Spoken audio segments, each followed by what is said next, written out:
পড়তে কারো ভালো লাগে না ভাই, অনেকবার বলছি। পরিবারের কথা চিন্তা করো, ভবিষ্যতের কথা চিন্তা করো যে আমি কেন পড়তে হবে। মানে কারোরই পড়তে ভালো লাগে না, বাট আমি কেন পড়বো? তোমরা জানো কি না জানি না, জানবা না অবশ্যই, আমি যখন ক্লাস 3 ছিলাম, ক্লাস 3, 4, 5, এই যে এই 3টা ক্লাসে মোটামুটি বড় তখন আমি, তখন আমাদের গরু ছিল আর কি, গরুকে হচ্ছে ঘাস দেওয়া লাগতো।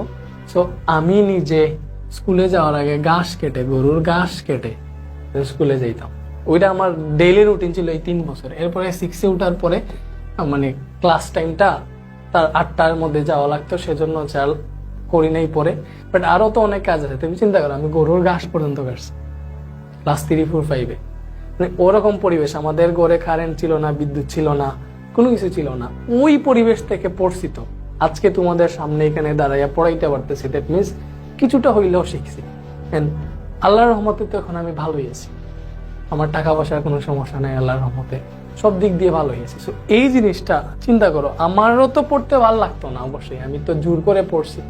এটা ভাবছি যে আজকে যদি পড়ি ভবিষ্যতে হয়তো আমি ভালো জায়গায় যাইতে পারবো। এই পজিশন, এই যে পড়াবো এটা ভাবি নাই, ভাবছি তো ইঞ্জিনিয়ার হবো, এইগুলো করবো। আমি তো পড়তেছি, আমি ইঞ্জিনিয়ারিং করতেছি না, কম্পিউটার সায়েন্স এন্ড ইঞ্জিনিয়ারিং করতেছি, ভালো একটা ইউনিভার্সিটি থেকে করতেছি, সাথে তোমাদেরকে পড়াইতেছি। সো মোটামুটি আমার ফ্যামিলি তো আমি চালাইতে পারতেছি, আজকে মোটামুটি আমি চলতে পারতেছি, ঠিক আছে। আমি চাইলে আমার বাবাকে যে কোনো একটা জিনিস কিনে দিতে পারতেছি। আমি একটা শপিং মলে যদি যাই, আমার মা যদি আমার সাথে যান, আমার কোনো কিছু প্রাইস দেখা লাগবে না, আপনি যা ইচ্ছা কিনতে পারবেন। আল্লাহ তো আমাকে এরকম পজিশনে নিয়ে আসছে। এইটার মেইন টার্নটা কই, তুমি চিন্তা করো, এই পড়ালেখাটাই আমার লাইফটা চেঞ্জ করে দেয় নাই?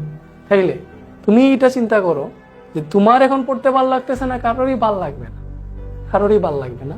তুমি জাস্ট এখন যদি পড়ো, তুমিও তো একটা সময় গিয়ে এরকম পজিশনে আসতে পারবে। জানি আরো অনেক হাজারো ওয়ে আছে ভালো করার, পড়ালেখা থেকেই যে সবকিছু করা যায় তা না। তারপরেও এভরিথিং সবকিছু শুরু হয় পড়ালেখা থেকেই। তুমি আজকে ঠিক মতো যদি ইংরেজি না জানো, ফ্রিল্যান্সিং ও অনেক ক্ষেত্রে অসুবিধা হবে, বিদেশি ক্লায়েন্ট পাবা না।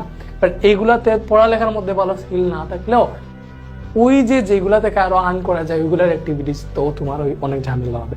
সো মেইন জিনিসটাই হচ্ছে ভাইয়া পড়ালেখা, এটা করো, ঠিকঠাক মতো করো।